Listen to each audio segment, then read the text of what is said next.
I gotta stick to his scripts. This is gonna go well. What's up, D-Jeds? Jed the Creator here, Mutant Ape 8732 for those of you who identify that way. So June 25th, we got a panel about this documentary that I'm apparently starring in. That was not my intent, by the way. No one paid me. Point is, it's called How the World Would Apeshit. It's going to come out on stuffio.com, so those going to be the panel too. We're all going to talk about it. Anyway, I love you guys. I'm glad we're back. See you in New York.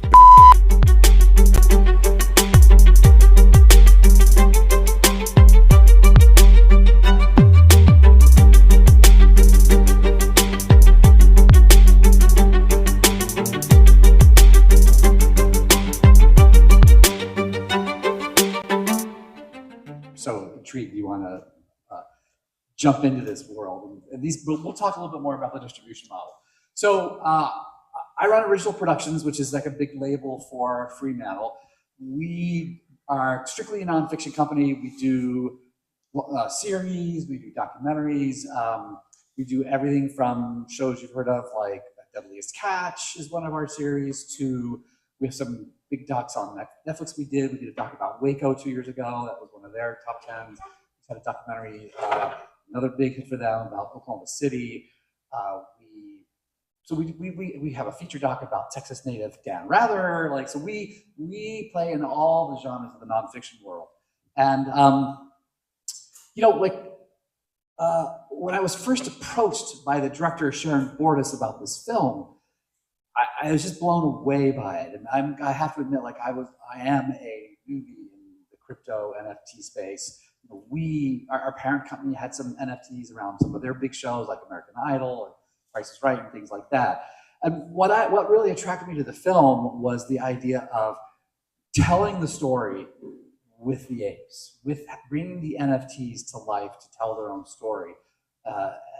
It just seemed so meta to me. It also seemed very funny. You kind of get a little bit of a sense. I like to describe the film as sort of like South Park meets The Daily Show. We love that sensibility. We love that that kind of, I'm just going to say, taking the piss out of it, if you will. That we're not taking it. It's not a very serious documentary. We're having fun with it. And so the more I saw the film, the more I thought, this is just not a film where it's not for the sort of 50-year-old folks who are at Telluride in Toronto. This usually, you guys are all a lot of you filmmakers know what we do is we make a doc, and then we funded this ourselves, by the way. You make a doc, and then you take it to a film festival, and you cross your fingers that the film festival or streamer buys it, and that model is really eroding, right? Nothing sold at Sundance this year, nothing sold at Toronto this year. And the reason, and I'm sorry, I'm monologuing, and I swear I'm going to stop and be Oprah and pass the mic around, but I just feel like for this discussion with you guys, we'll set the stage. The reason we all make these films is we want to have a dialogue with the audience, right? We want to have a dialogue with the viewer. And we do a lot on social media around our shows and our documentaries. And we have a really large following. And I like to say that we have a conversation with people around the Original Productions brand. So I think there are entertainment brands like a Blumhouse, right? Everybody knows a Blumhouse movie, right? Where if you hear, a Spielberg movie, oh my gosh, I love Spielberg movies. They're great. And we've tried to nurture that with people who like our content. And the idea came to us that we should just take this movie right to the consumer and have a conversation directly with viewers without having, and again, there's nothing wrong with having, a Netflix or a CBS or an HBO. That will always exist, but there is a different path and a different way. And so we set out to meet with people who had the expertise in the blockchain world, and we ended up with these wonderful people. We met a lot of people, and I think it's also true to the spirit of the movie, right? You have a sense, you've seen the first 15 minutes, the movie gets crazier and crazier. The movie also doesn't take a political side. It doesn't make any judgments about it. It just sort of tells what really happened and kind of points out how we as a culture value things. What do we assign value to? And we set value for things. So it kind of dives into that space. And so I am learning. I'm learning all about blockchain distribution, and I love it. I love it. So I don't know, do you want to talk a little bit about how we're going to distribute this movie, how we're going to start this conversation with our viewers, our fans? Absolutely. So, distribution on stuff.io is really a connection directly to the consumers, right? Instead of having to go through layers of middlemen and distributors and things like that. In this case, especially, it's coming directly from the team to you as consumers. So when you purchase that film, you're purchasing it directly from the from the producer, the creator. But you're actually owning that film really for the first time digitally. You're able to actually own your digital movie or music or books or whatever it might be. So when you buy a movie from us, we utilize the blockchain, right? And I have this documentary holds a little bit special place in my heart because I was a degen pretty early on in cryptocurrency and NFTs. So I lived through a lot of that, even working in the industry now for about 4.5 years. We're utilizing blockchain so that when a consumer buys it, they're actually owning that asset. So they buy the movie, they look at it on their Fire TV app, their Android app, iOS, whatever it might be. You consume it just like you normally would watch a movie, but you actually own that movie, and you can actually then send it, sell it, loan it, whatever you want, because of the magic of blockchain, right? So we've taken so much of the things that people get scared of, the Ponzi schemes, the monkey JPEGs, and we've utilized that as a technical background to allow people to experience ownership in a digital scale. You go. I was going to say, do you want to talk about too? So you've kind of talked about it, how it's a benefit from the consumer side, right? You get to own this. Finally, we get to own our digital media, right? Instead of streaming it and it disappearing. But do you want to say for the filmmakers in the room, how this is a benefit to them just through like the DRM that we have?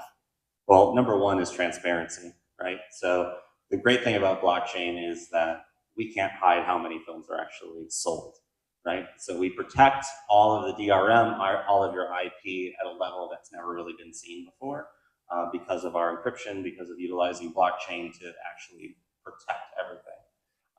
But the other part of it for creators is that we can actually not hide how many they've sold. And for a lot of media, for some of the big distribution platforms out there, you might get a statement that says, hey, you sold this many and this many people returned it or whatever it might be.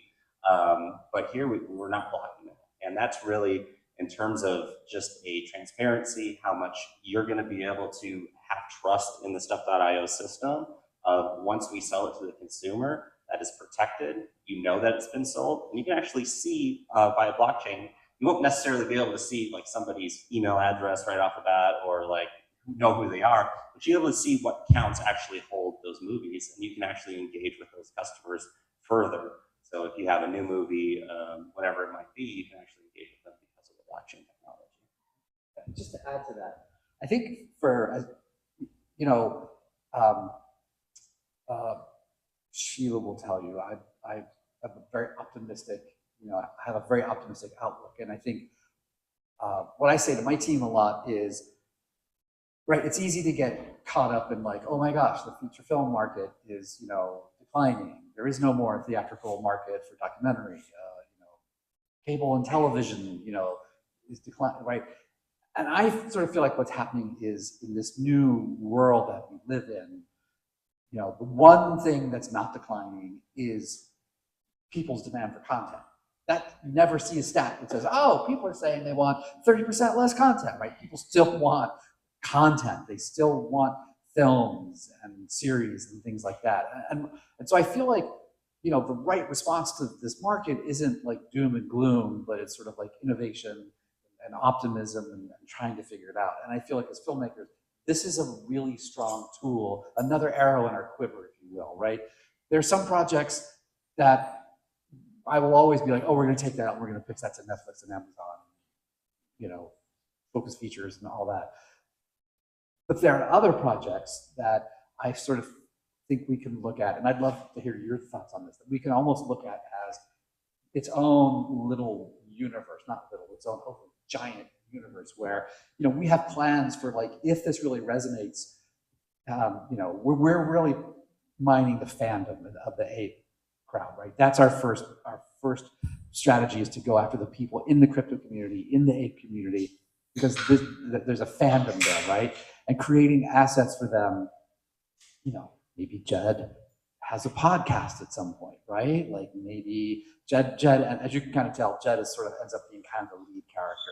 Are there other assets? Are there NFTs that we can create from the film? There are so many avenues for creativity in this distribution model that you don't have, and I'm going to stop, I swear, that you don't have in a traditional distribution model, right? Part of our initial desire to fund this film was, from a business standpoint, of we think these characters are amazing. We love this technology that Mindshow used to animate these characters. And again, when you see the film, the mouth works. It's a much better representation of the animation. But rather than negotiating with a third party to be attached to whatever spinoff and derivative they want to do, well, we fund it. We can control the spinoffs and derivatives, right? And this film will make it to the normie. That's my new crypto word I've learned. The normie community. It will make it to that community. Hopefully, what we do with Stuff.io is just create multiple revenue streams and multiple avenues to reach the widest possible audience, versus like, well, I don't have Paramount Plus, so I didn't see that movie. That makes sense? Like, absolutely. And I think you're hitting it on the head there of two different aspects of, we're not exclusive. Go put it on linear TV. Go get it on Netflix streaming. We want you guys to keep making money so you keep making your art, right? So we want you to get revenue. Please don't stop making art. That's what makes us humans. That's what's, telling the story of 2025 and the 2026. Like, please make your art. And this is just new revenue streams that didn't exist before. And you're hitting on the beauty of the utility. So what he's talking about, kind of making your own community. So just as, Jed and the apes were talking about, that it did create this community, right? Because we brought the NFT to light in a time when everybody was secluded in their homes. And it was a great way for people to get online and instantly have something completely in common with every single person in that room. Even if it was a digital room, they had something in common. So imagine going to a book club or a movie club that you knew every single person in that room had not only read Harry Potter, they had read it 10 times and it was their favorite book and movie in that room, right? That's that camaraderie that we really crave as human beings and that we got deprived of for all those years, right? So then it escalated. And now we've got even more tools, all of the AI stuff coming out that makes life faster and crazier and you can do more. And then you're still craving that, like, anybody want to go for a hike? Do you want to go touch some grass? You want to go as real people together, right? And so that's what this community, it allows you to do. So we do this in a scarcity and rarity way of, we sell a certain amount of your movie. So we're going to sell 10,000 of the collective of this movie. So if you have the collector's edition, it's going to come with a whole bunch of benefits, right? So think about this with your own movie. What are all the continued benefits? Not just somebody hit play and then afterwards they put a thumbs up on Netflix, right? That's about all you get these days. What are all the benefits that could continue with your community? Because now in a Web3 world is the first time that you get to remarket to an audience that is of verified buyers. So it's no longer like, I think everybody in here likes Air Jordans, so I'm just gonna talk about it. Maybe you bought them. It's like, I know you guys all own my movie. And because of that, I'm gonna give you a discount on the next movie that comes out. Maybe there's an awesome chance to win an in-person ticket to American Idol, right? Who knows? We're just brainstorming on stage here, guys. But it's that kind of things, right? Where you can see everything that's in that person's account and that opens up doors. There's a thing called airdropping. So if we know you own this movie, maybe you get a Jed podcast dropped in there. right? So they can continue to make content and continue to share it with you. Doesn't always have to be free, right? It can be like, this is for sale only for movie holders, or this is for sale and you get a discount if you own the movie. You can continue to do this for years and years and years and really create that community. And that's just, I mean, it's a cool time in marketing. Christina and I were talking about this of like, we don't learn this in college when you go and get your marketing degree. It's all Web 2 marketing and how to put your newspaper ad and how to write your press release, right? Now, how to remarket to a known, verified market and continue to get like all the things that it can open up is really changing how you can market your movie now. Question, you might have a question. Oh, yeah. I don't want to, I'll talk the whole time, but yeah. Go ahead.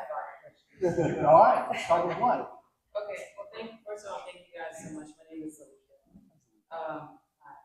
My first question is, what would it be backed by? Like Ethereum, Solana?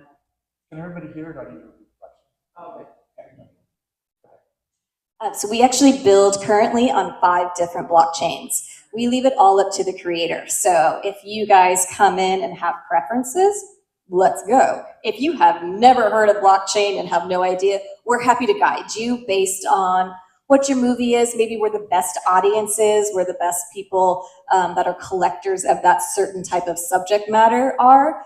But if you come in and go, I've had Solana for 6 years from the beginning and I only, it's like, fine, we can help you on that. So we build on 5 different blockchains right now. We are on Ethereum, Polygon, Algorand, Cardano, and Base. And soon to be later on in this year, we will build on Bitcoin. So. And also from a consumer standpoint, one of the things I love is if someone wants to buy the movie and they don't have crypto, you can buy it with a credit card. You do not need to know the word, say the word. You will see Jason and I at music and movie and book conferences. We do not say the word blockchain. We do not say the word crypto. We do not say the word wallet, right? Because still the normal person out in the world doesn't own this, doesn't understand that technology. It is backed by this amazing blockchain technology that's allowing all this amazing utility, right? But it's perfectly fine. If you don't own crypto, come in, you sign up with either your email or one of your social sign-ins. That creates the account in the background for you. That's all you have to do is put in your email, and then it takes US credit cards, or if you would like for it to take the crypto of that chain that you put it on, it's a very easy button for us to activate as well. So. Okay, so you may have answered the other question. So the movie is still the movie, right? But it's purchase issues whenever you want to purchase it, you just use crypto. Because my other question was this, so I'm glad because I was thinking the movie would translate like an NFT, and then if I sold it to this person, my next question after that is, will I get like what royalties? Yeah. So maybe Yeah, absolutely. So, and I think that's part of the exciting part from a creator standpoint is that using that backbone, there are lifetime royalties every time something resells on a secondary marketplace. So when somebody buys it, they're able to watch the film. As soon as they sell it, though, they lose access. So there's no leftover file. There's no, ripping it down to a hard drive. Once they actually sell it, they will no longer have access, but the new person will. And if they sold it on that marketplace, you then can receive royalties every time it sells on that marketplace. So my other question is, I think the last one, where does it live? So it would live on a marketplace that you guys create? The file itself, so in terms of marketplaces, we use third-party marketplaces right now for the most part. So on the film, you saw a lot of what's called OpenSea, which is the most popular, right? So right now, that is where all the secondary trading would happen. Okay. We're actually in the process of building our own marketplace as well, so that somebody could just come and the only interaction to buy, sell, or trade would be directly through stuff.io. So just part of our building process as we continue to get larger and have that infrastructure. Okay, last question. What is, earlier you guys mentioned protect IP and DRM. What is DRM? It's digital rights management. Once you buy the movie, it lives on your computer, Yeah, and well, complicated question. Ah. Yeah. So the file itself. So let's take a movie for example. We actually chop that file up into, let's just say, for argument's sake, 1,000 different pieces. We encrypt that file, so every little shard is encrypted individually, and then it's actually stored on what's called IPFS, which is decentralized storage. So that file doesn't live on our server. So if for some reason, I don't think we're going anywhere anytime soon, but if some reason that we shut down, that file actually lives on forever. So we're not the keepers of the file. We're not housing on a centralized server. It's actually decentralized and encrypted around the globe. But only the owner of that NFT has access to actually view it. So it kind of brings all the parts together, says you own this, yep, and then decrypts it, and then it's able to play right there on the viewer. So it's pretty neat. Yeah, and it seems like a humble brag, but we have over 1,100 patents on what we're doing because of the way that we're doing it and how we're approaching this as a brand new way to consume and own media. Nobody can fire it. I'm excited, definitely, really excited. You had a question, and I know you back there did too. Go ahead. Well, I appreciate your describing people who aren't familiar with the technology as normal. So I will put myself into that category. Me too. So mostly, as you're talking, I'm trying to filter it all through the lens of what I know is traditional, which usually is exclusive by territory. And so I was just like, when you were saying you can still put it on Netflix, several things came up to mind. And in my mind, like in North America, for instance, I'm like, well, my distributor would have to put it on stuff. I don't have the right to do that. That was kind of the first thing. Is like, are you working with distributors? And then for sold territories. And then the other is just like, again, not understanding the technology. Is there like geo blocking? So if I have a film and I have, I don't have a distributor in Germany, could I use stuff I already did out there?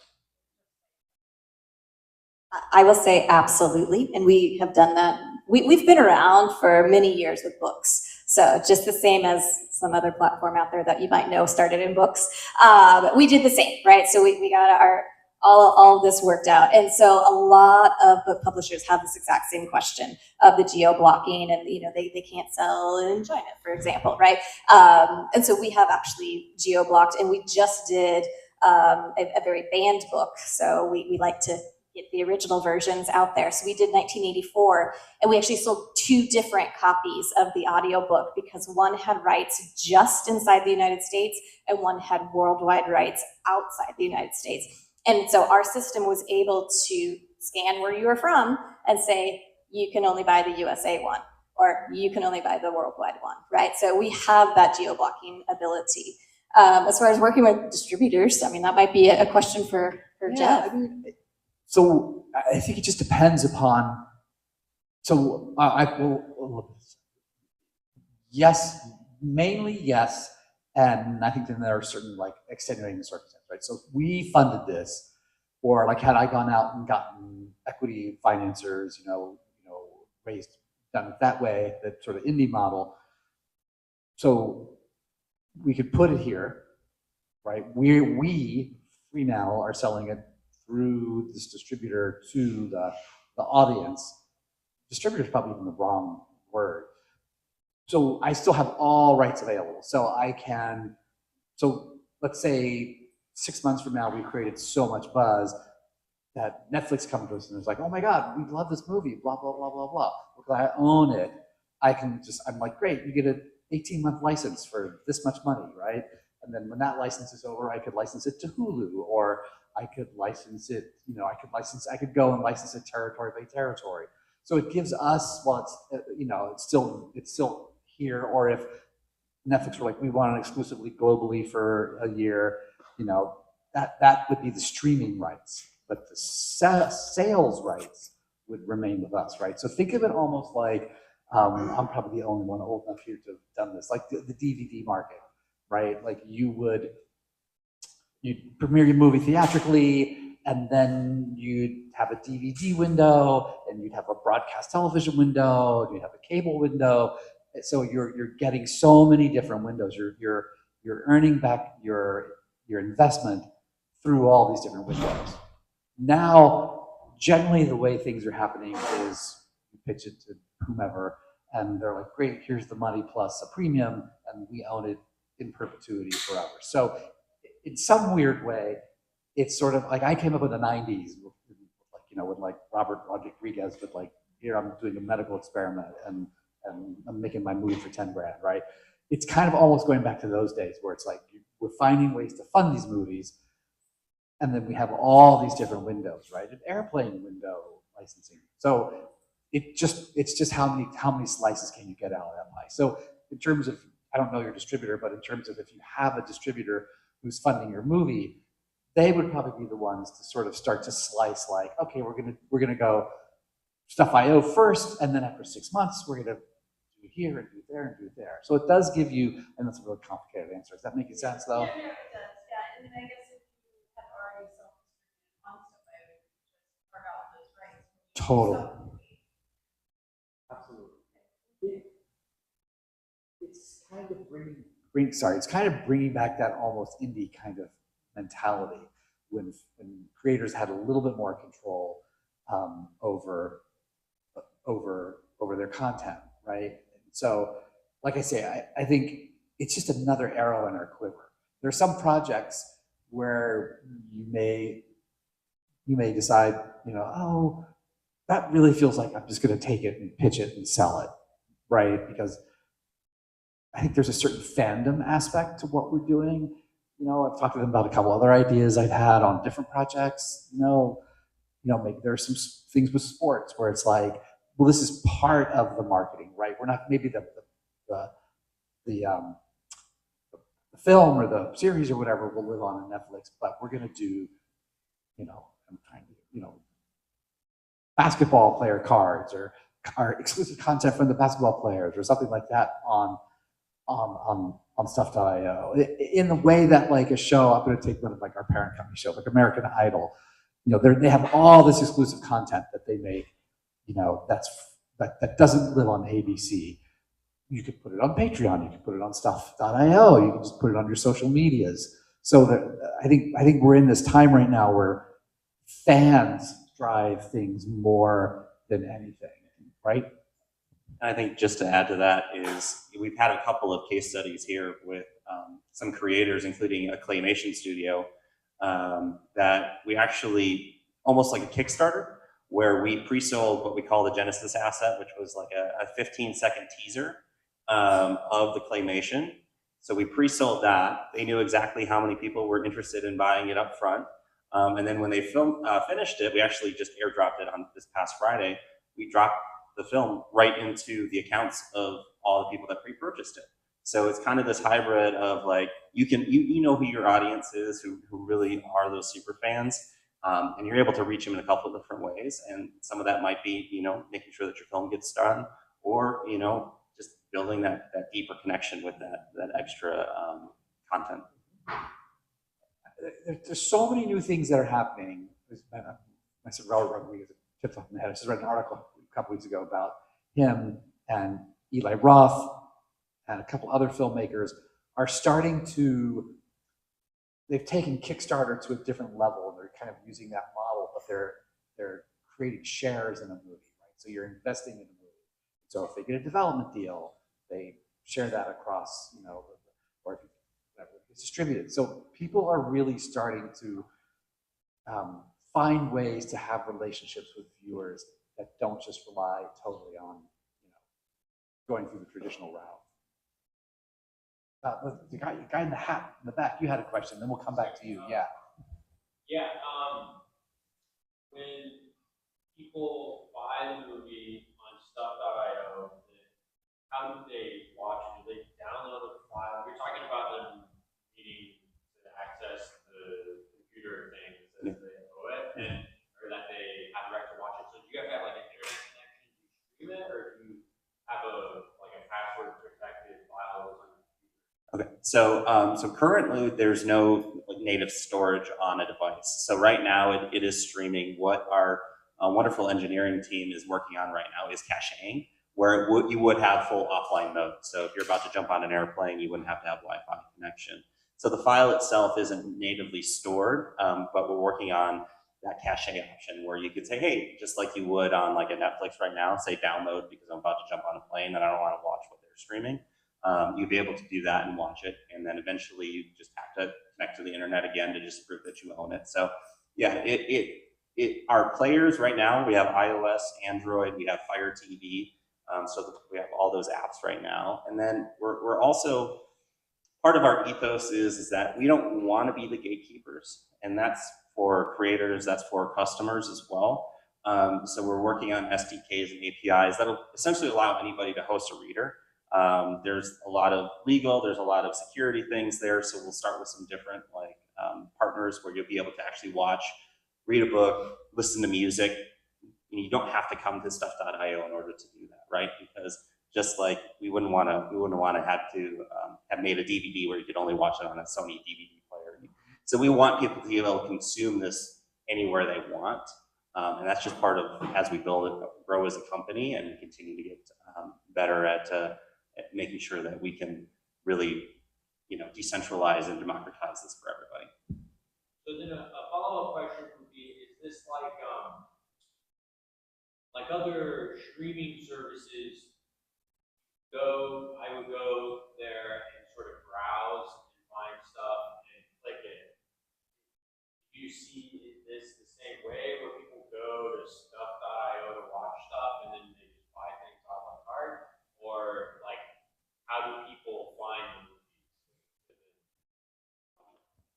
movies? The whole marketing question. Yeah, absolutely. So it is a marketplace, right? So you can come, you can browse, you can see it by genre, you can see it by new releases. And just this week, our founders were talking about how they wanted to kind of make, in the world of all the crazy AI that's coming about, why not use it for good and put a really advanced kind of AI. So instead of the typical Spotify algorithms where you're like, wait, that's, play me more, Freddie Mercury, why aren't you doing this? That you can actually train this AI on what you like, right? So the minute you connect to, stuff.io, it's gonna be like, Sheila, hey, welcome. We know you want to see all the new romance. We want to, you want to see the Oklahoma City bombing because we know you're from Oklahoma. So it's like it'll be an AI algorithm search that knows you and helps you search. So that's coming. That's one of the to become. But yes, right now it does look like a typical marketplace. That search.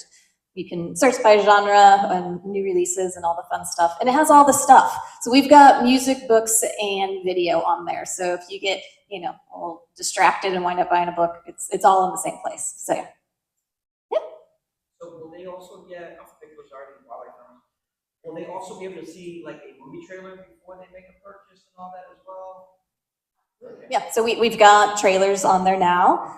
So you have your own sales page, right? So the same way as if you go to one of these other marketplaces that we won't say their name, right? You see all the things that are for sale, right? And you can click into that and you can see a preview, right? So it's the same way. We've got, you go to, you click on it of your thumbnail, and it turns into your entire sales page. So that sales page is what you would share with your audience when you guys hopefully market on your own. We'll do as much marketing as we can, but that's what they would see. And it has like the embedded trailer and previews on such.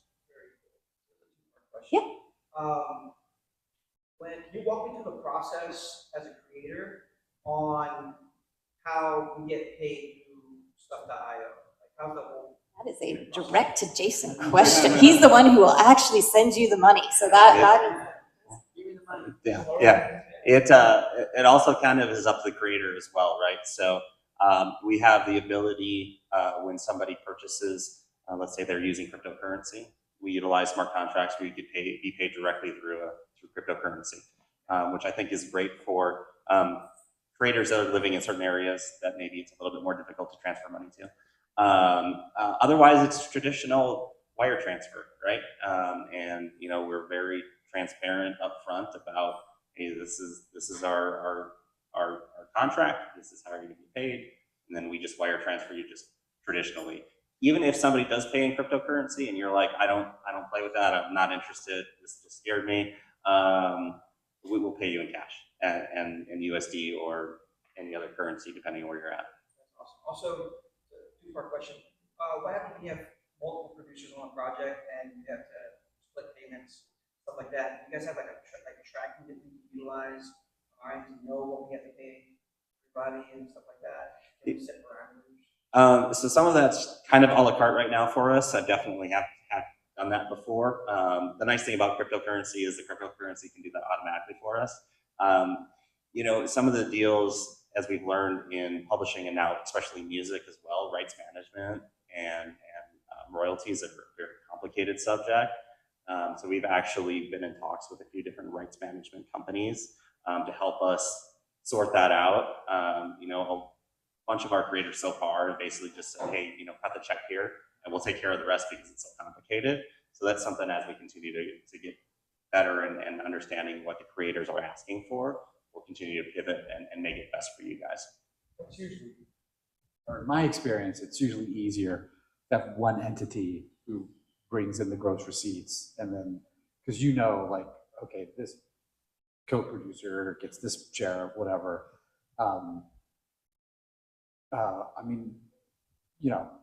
There's so many different deals, but generally you have like a producer pool and an investor pool, and recoupment plus a bonus and all that. So for us, like the model we're doing is we'll get paid, and then we'll take care of paying everybody else. And do we set the quantity of how many copies are available? Yeah, and we'll guide you on that. And that's where, our last 3.5, 4 years, and this has really paid off. My favorite thing to do in the world is a rarity chart. So if you want to geek out and do some math with me, it's really fun. And we can guide you on subject matter, on if you're on a certain blockchain, like what is kind of the sweet spot of quantity, because that is the fun part, is this, when you sell out, it forces people to go to the secondary market and everything goes up in price, right? And we do a lot of fun collections with that rarity chart. So where this documentary here, it's gonna have 100 different covers. So we're taking the 6 pieces of key art that they did from their official graphic designers, right? And we're doing variations of each of those key art. So there'll be 100 different designs, and certain ones, including the original key art, will be one-on-ones, right? So if you get like 000 or 004, right? That's gonna be the only cover in the world that looks like that, which makes it more on the secondary market if you choose to go and sell it there, right? You can keep it and, hold it, and hopefully it, triples in price, and then you go and sell it. But that's where kind of everybody geeked out in this NFT world, right? Is they only had those flat pictures that, had the numbers on them. Ours are actual movies, right? We have actual utility, but everything still does have a cover. So we have fun with the covers and make huge collections. Sometimes, there's hundreds and hundreds, like I'm trying to think how many, we did our very first video that we did to prove that our platform can now handle film and video. We did 10,000 different covers. So we can go crazy with the amount of one-on-ones, but that's a fun part of, we've got an art department and illustrators that can help you guys with that. And right now there's no charge. It's because it makes your collection worth more money, right? And we only make money if you make money. So we want you guys to get as much revenue out of this sale as possible. So yes, we do help you guide and say, hey, maybe we should sell 10,000 because we're mirroring the Bored Apes, right? Maybe we should just sell 500 because it's your first single ever and you're a brand new music artist, right? So there's certain things that we can help you guide, but if you come in and say, nope, we're doing 5,000 and that's what we're sticking to, we go, okay, you're the creator. You actually ruled, so. You had a question there. What's the split? How much are you paying? We usually, so it's just revenue, and it's when you make money, we make money. So we do a 70-30 split. And then on secondary sales, it's usually 2.5 and 2.5. That's 70% of the creator. Yeah, 70%, totally, sorry. We are living in an Amazon world where 70% to you guys. Yes, sir. Thinking about how these are made, right? Covers. I think about like secret endings and creating more versions. So that'd be really cool. You have films, you have TV series, and you have micro content. There's lots of things you can put out there. Are all of those minted together? Are they minted individually? Right now, you're saying it's free. Is there a cost into minting, buying stuff going there? I'm just thinking about the input economy of how we create content. I work with a lot of creators that have backlogs. So, hey, I'm putting my backlog in there. Visually, we'll buy bulk to do it, and what does that look like? I think we're still releasing it to increase value. It's a very convoluted question. And I was like, oh, well, that sounds good.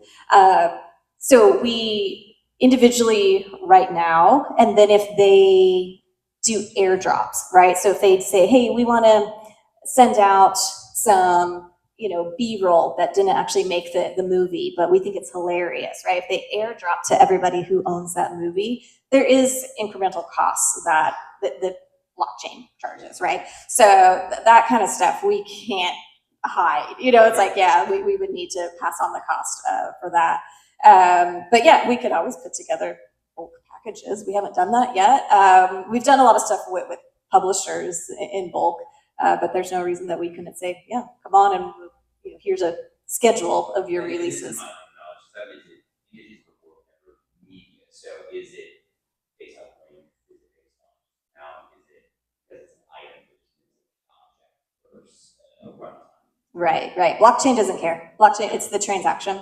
That's kind of the beauty of stuff.io is a lot of people, especially at this festival, have asked, and then we were just at a New York convention where a movie ran us down and said, we haven't found anything that can hold our movie yet. It's over 2 hours. Are you telling me you can distribute this? No problem. Like yours was over 2 hours, right? Yeah. So, this is a Jason follow-up with the tech, but yeah, no problem. And so it's just a payment on the transaction. Yeah, a couple points, for movie content, right? We're really excited to really launch into this. So filmmakers like yourselves, reach out to us, contact us. We're happy to sell back titles. We've actually monetized, especially on the book and now the music side, we're starting to monetize, back catalogs, stuff that's been sitting on a shelf for a long time, maybe moves a couple of units a month on Amazon. We're bringing those to life in a new, different way, and it's pretty exciting because those people that have maybe been in love with it before or never seen or listened to it or heard it before are getting very excited. We actually have our own creator portal as well. So as amateur, we haven't launched videos yet on our creator portal, but books and music and things like that, we kind of are opening it up to just true, ungated, hey, come and create, load your content onto our platform. We've got a small nominal fee on that because it does cost us a little bit to mint everything. But we don't want to, again, we don't want to be that gatekeeper.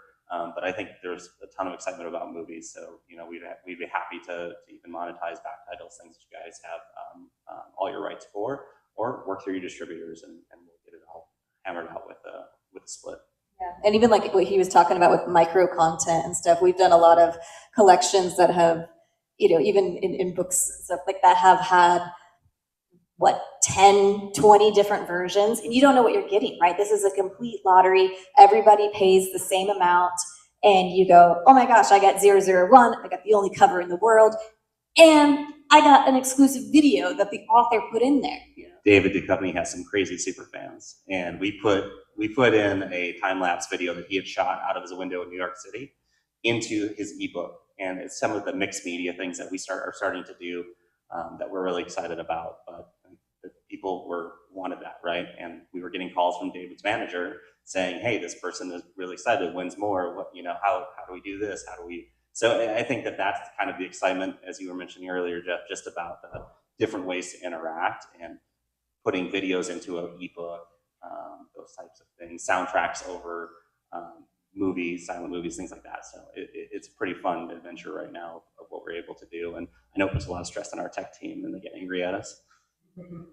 Because we like to combine all the things. We're like, who wants an ebook, music, and video all in one? And they're like, oh God. But yeah, that is what this is going to be. In 6 months, it's going to be a completely different conversation because we've got amazing engineers who sit around and just code all day. So every day is a new answer to these questions because it's just getting better. You had a question. Yeah, how does this work for podcasts? Yeah, I'm like, absolutely, let's go.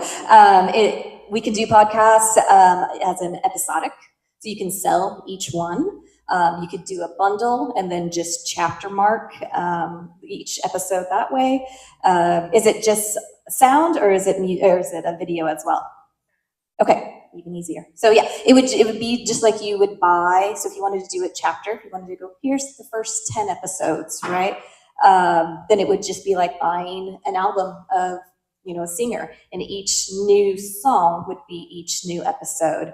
Or you can do each one. You can always do what he was talking about before, of like the Genesis token. So if podcast number 1 was your Genesis token, if buying How the World Went Apeshit is your Genesis token, right? And then that gets you, it automatically sees what's in your account. So then episode 2 could be like a 5% discount. Episode 3 could be a little bit of a discount. Maybe episode 4 you give for free if they own the first 3, right? So there's so many fun things you can do marketing wise to continue the buying, continue the experience. But yeah, absolutely, we're ready to go with podcasts. Anybody else have questions? Quick question. The analytics of how the content is consumed, or what parts of the video or song or podcast people like the most. Like, if I wanted to make merchandise out of the most popular couple of frames in my movie, would I have access to all of those analytics? That's a great question. This is another answer that's going to upset our tech team. So yes, so as we've continued to become better and better with our infrastructure, it was always been our goal to have a back-end dashboard for creators, which has those types of analytics, right? So the ability to see how far into the movie it's been consumed. Has it been, all the way through? Do people stop watching after 30 minutes because you accidentally killed off their favorite character, right? So that is something that, just a little bit of background, the co-founders previously had an ebook company, and they created a tracked reading system that they retained the rights to, that was far and above what anybody else is doing out there. And they were able to give the best possible analytics. They had top reader boards, so whoever the top reader was for the day, the week, the month, and all of a sudden you had people that were competing over how much they could read. But those analytics were then going back to the publishers and the authors themselves. So that is absolutely something that's on our roadmap, because it really is just, again, going back to the ethos of how do we empower the creators to make money, to want to go back and make better and bigger and greater art, and continue to sort of decentralized entertainment and knowledge. We talk about that a lot when we have been talking books in our past, is we wind up talking to a lot of professors in universities, and they go, well, can I know if my kids have actually read this book? And it's like, yeah, with our technology, you can. So it's a stay tuned. Our tech team is trying not to throw their stuff at us from the second floor up there. But it is stuff that is already built from their past company. It just needs to be deployed into all of our code, and Alex might start throwing stuff at me for saying that, but because it's one of my favorite things about it, because we actually have a whole consume to earn program that's ready to roll out when that tech gets deployed. So it's going to be, you get rewarded for how much movies you watch and how much you read and how much you listen to. So, and it comes all with those same analytics. So when it rolls out, it'll be my favorite part, and it'll make so many more people like yourselves happy. But it is coming. So just an idea here, is there a way we can incorporate this into a model as well, where utilize it for crowdfunding? Yeah, so that I kind of touched on it a little bit earlier. We refer to them as Genesis assets. So a lot of times that could be a trailer, or maybe just a producer or director talking for a few minutes, right? So you sell that almost as like a pre-sale. And because of the way that everything works, we can track exactly who bought that. So let's say they pay $20 for it, and that guarantees them that special content on that, and maybe they get a special version of the movie or the video because they purchased it up front. And then you just drop that movie right to them, right? And so it really, a lot of that onus does fall then on the creator. You can't pre-sell something and then not do it. But yeah, absolutely. And we've seen that. I mentioned the claymation studio that we worked with. We're working with another studio that is actually bringing back more of the Western genre. They have a lot of rights to Western movies. They actually bought a ranch out in California to film their own Westerns. So they're trying to do it all public or privately financed through themselves. They're not going to outside investors. So we're going to do something similar with them where we're going to sell the first movie. They'll have like 30 minutes of it. And then when it's ready, they get that. And then that person that owns that first sale will get discounts on everything afterwards. So absolutely different ways that we can work beyond that. Video and audio formats, HDR, SDR, Dolby, and audio formats. So audio formats, we use Wave because we want the best. Channel. So stereo, 5.1, Over my head. Alex, do we have a preference as far as how many channels It's of audio? like we're delivering the movies in MP4. So for us, we're not like let's say when we were talking windowing, we've prepped everything. We've basically done it almost. We haven't gone all the way to Atmos and 5.1 Dolby and all that stuff, right? But we've taken it. We've created. We're in the like with the mix and everything. We're getting it ready for that. But if we go that route, then we'll spend that extra money to do that. But since it's an MP4, we're making it look great, sound great, but we're not going all the way to Atmos. Okay. Is there a roadmap?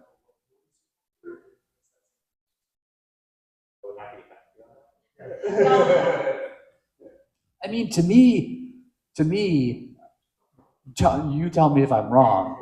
Like, people are generally going to watch this on their computers, right, or their TV with their TV speakers at home. So, you know, sometimes, how do I say?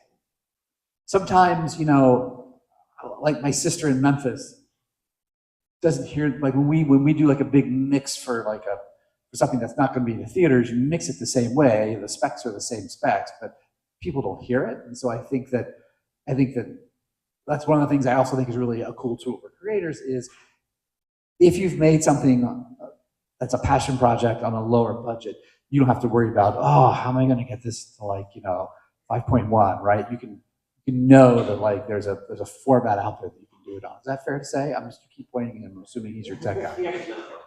Yeah, he's just a guy in the balcony. Does that make sense?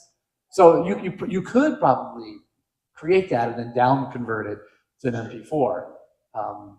But I think overall we've always had a commitment, and everyone in our office is an audiophile, right? We all love vinyl records. We all have great setups at home. I think we've always had a commitment to make the best possible product. So I think a lot of that will roll into like the home theater type of situation of having the high level different channels and things like that. So no doubt that it's something that we would build in the future.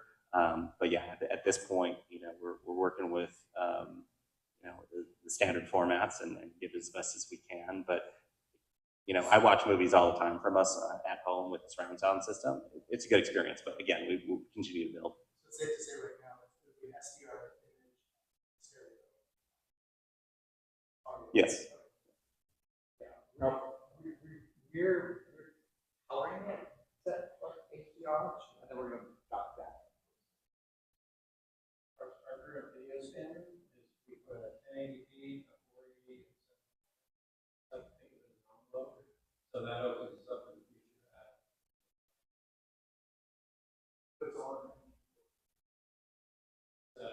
Especially tailored to people. It's like a graphic. We put it in the player. Warren's way smarter than I am, so. Yeah, so we talked about the initial sell market or the secondary market. Blockchain or Snap.io, that's one of the things I love about EVs. I love EVs as a way to get virality to some extent of, hey, own a buddy, my favorite movie, watches it 40 hours later, I get back, is a limitation, and now he has to buy it. So, Yeah, so absolutely. I think a lot of that stemmed from our start in books and sort of the issues that libraries are currently facing with digital books, where they have to rebuy the same digital books dozens of times from distributors. And the great thing about blockchain is we have smart contracts for anybody that, just to kind of make it real simple, a smart contract is an action that happens on the blockchain that is pre-programmed. So to your point, right, building out a lending system that says, hey, I want to give this person access to my music for 48 hours, right? And then it'll automatically return it back to you within that 48 hours. So absolutely, that is something that we have really given a lot of thought and focus on already, because of rentals, because of just, hey, listen to this, but maybe I don't trust you to send it back to me, is a big thing. And I think that is something that's really important for consumers, especially since, from a streaming standpoint, it's all you can eat. Here, you are purchasing something, the price point is going to be maybe a little bit higher, but because it has that residual intrinsic value. And we want people to be able to truly feel like they have control over those assets since they actually purchased them. Correct me if I'm wrong. It's almost like you could be your own blockbuster.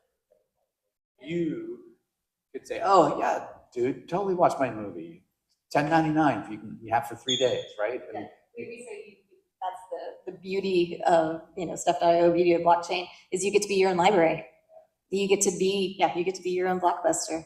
And there are third-party marketplaces right now that, I've rented books for two days, right? And it just goes back to the owner. So those already exist. We're trying to make it all one happy place, right? So there's a send button already on stuff. I just want to send my movie to Jason that I bought. But we want to make it all right there of like buy, lend, rent, right? So again, in 6 months, that's going to be a completely different answer. So it does exist out in the world on second if you want to go use a different market with what you've purchased. But yeah, hopefully it's all in one happy stuff.io container. anybody else? Cool. Well, thank you guys for coming. I also really appreciate this. Is the first time I've seen the movie with people who haven't made it. So it was great to hear some laughter in the places where I was expecting laughter and places where I wasn't expecting laughter. And so thank you for watching and thanks for putting up with sort of the rough nature of it at this point. And hopefully, you'll all want to check it out on stuff.io. Yeah, if you go to stuff.io right now, it's kind of the headline of the background of it. So it just click on to there, stick in your email, and you'll hear all the news in the next. We sell it on July 18th, so we'll keep you updated on the whitelist, and you're able to buy the movie, actually own it, get to actually own your stuff. So thank you for sharing your movie with us. The first time in the world that these guys have. Thank you. And we'll be around in the lobby if anybody's interested in chatting to us. But hopefully you guys all spread the word and come make some money. We want you to keep making movies. So just another revenue option for us. Thank you guys. Thanks, everyone.